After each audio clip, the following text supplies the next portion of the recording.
Oke guys, Bismillahirrahmanirrahim. Assalamualaikum warahmatullahi wabarakatuh. Bertemu lagi kita di video review untuk praktikum data science di pertemuan ketujuh. Jadi di sini kita akan membahas mengenai statistik dan korelasi. Kita di sini akan mendeskripsikan data. Ini merupakan lanjutan dari pertemuan kita kemarin dari visualisasi data. Nah, jadi keyword atau kata kunci dari seorang data science itu adalah selain dapat melakukan visualisasi data, dia juga harus bisa mendeskripsikan data tersebut. Nah, jadi deskripsi ini merupakan hal yang mendukung dari visualisasi data tersebut. Ya, percuma gitu kita menggunakan visualisasi yang bagus, yang keren, dan luar biasa, tapi tidak ada deskripsinya. Jadi, orang akan bingung menerjemahkan visualisasi yang kita buat. Nah, oleh karena itu, pentingnya deskripsi atas visualisasi yang telah kita buat. Oke, jadi di sini kita akan menghitung statistik dari dataset file CSV. Nah, sebelum itu, apa sih itu dataset? Nah, dataset merupakan kumpulan data yang terstruktur dalam bentuk tabel, di mana setiap baris biasanya memiliki satu entitas. Nah, misalnya tuh kayak satu siswa atau satu transaksi, nah, dengan setiap kolom mewakili atribut atau variabel. Misalnya nama siswa, nilai matematikanya, nilai bahasa Inggrisnya, dan sebagainya. Nah, jadi satu entitas itu dapat memiliki banyak atribut atau variabel. Statistik. Ada beberapa statistik deskriptif seperti mean, median, modus, max, min, simpangan baku, variance, dan lainnya yang dapat dihitung setelah kita memiliki data. Nah, data yang telah kita dapat tuh harus sesuai terstruktur seperti itu. Nah, langsung saja kita coba. Ini kita menggunakan data pada minggu kemarin juga, itu data.csv.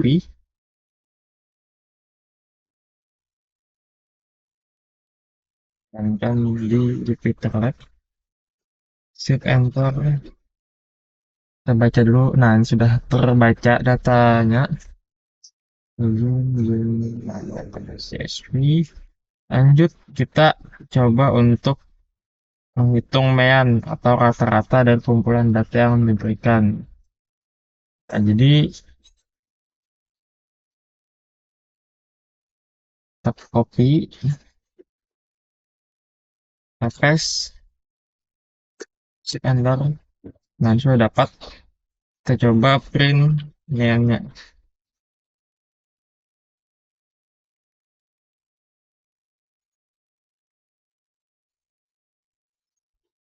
Oh,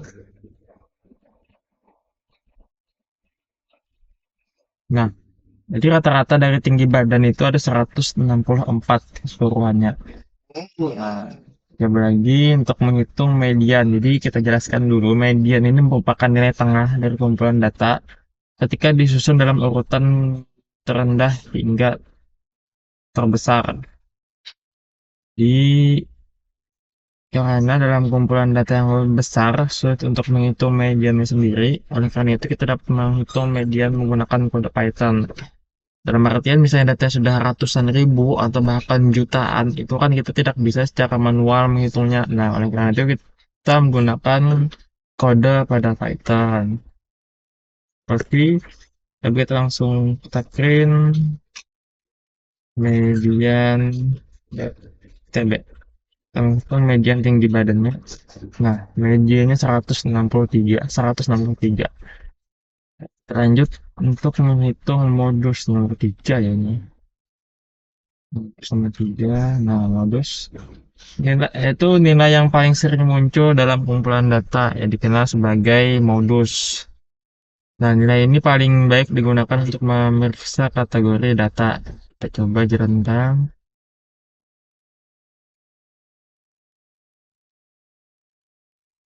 Shift enter, coba kita print modus berat badan. Nah, modusnya itu adalah 57. Kita cek datanya, kita print data.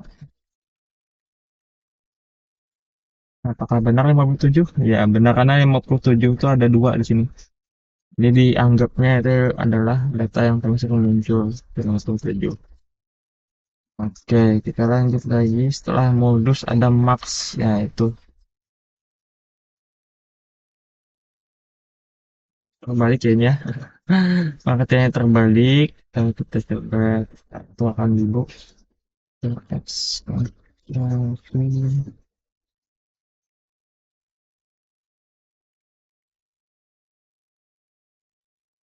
Baikin dulu kami browsing.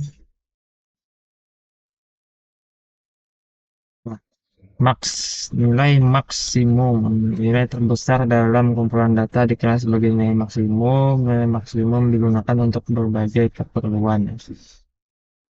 Coba kita lihat lagi hasil dari maksimum.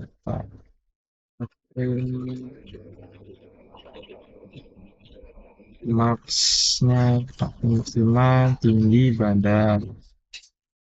Kita 180. Kita coba mencari nilai min dari tinggi badan. Terprint min skor PB 150. Di tinggi badan terendah 150 dan yang tertinggi itu 180. Yuk, jumlah nilai. Nah, di sini kita akan mencoba menghitung jumlah nilai atau summary dari keseluruhan tinggi badan. Jumlah total. Kita copy, kita bilang copy. Kita print jumlah tiga itu 984 total dari tinggi badan keseluruhan. Sambil kita cek lagi jumlah data. Jadi kita menentukan kuantitas objek dalam kumpulan data dikenal sebagai nilai hitungan. Jadi hitungan ini adalah statistik dasar yang selanjutnya digunakan dalam berbagai statistik lainnya. Kita lihat untuk namanya, kita ini menentukan ada berapa data yang ada di dalam tabel tersebut. Coba print Tadi buka TV kadut sama laptop. nama. Nah, ada 6 data ya guys. Kita lihat 1, 2, 3, 4, 5, 6. Betul. Kita mengecek lagi simpangan baku, yaitu statistik yang mengukur penyebaran kumpulan data relatif terhadap rata-ratanya. Nah, simpangan baku ini jarang digunakan dalam kehidupan sehari-hari sih, tapi itu sangat terpakai di situasi tertentu. Jadi kita print td.tb, shift enter. Nah, simpangan bakunya itu 10,43 sekian. Kita lanjut mengecek itu varians, yaitu untuk mengukur penyebaran antar angka dalam satu kumpulan data. Jadi varian yang digunakan untuk mengelompokkan perbedaan nilai-nilai tertentu. Kita copy kodenya, dijalankan, hit enter, print varians. Oke, variansnya ada 108,8. Oke, kita lanjut. Di sini kita akan masuk ke pembahasan korelasi, yang mana pada pertemuan sebelumnya kita sudah menggunakan heat map, akan melihat korelasi dari setiap variabel. Nah, jadi di sini kita bahas lebih lanjut mengenai korelasi. Adalah ukuran statistik yang digunakan untuk memahami hubungan antara dua variabel. Korelasi memberitahu apakah peningkatan nilai suatu variabel berhubungan dengan peningkatan atau penurunan nilai variabel lain. Jadi nilai korelasi itu berkisar dari min 1 hingga 1. Jadi korelasi positif dia plus 1 itu ketika satu variabel meningkat. Nah, jadi variabel lain juga meningkat, mempengaruhi variabel tersebut. Korelasi negatif itu ketika satu variabel meningkat, variabel lain menurun. itu tidak saling berkorelasi. Seperti variabel usia itu meningkat, tapi berat badan itu malah menurun, atau dari data lain malah meningkat. Nah, itu kan tidak saling berkorelasi. Korelasi nol itu tidak ada hubungan linear yang signifikan antara kedua variabel.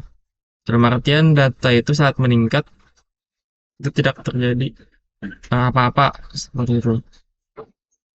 Contohnya ini, korelasi usia dan berat badan. Apakah semakin tua seseorang, berat badannya semakin besar? Tidak tentu. Korelasi usia dan tinggi badan. Nah, apakah semakin bertambah usia seseorang, tinggi badannya juga bertambah? Ya, mungkin pada umumnya tinggi badan stabil setelah orang dewasa. Jadi kita mungkin tidak melihat korelasi yang signifikan di sini.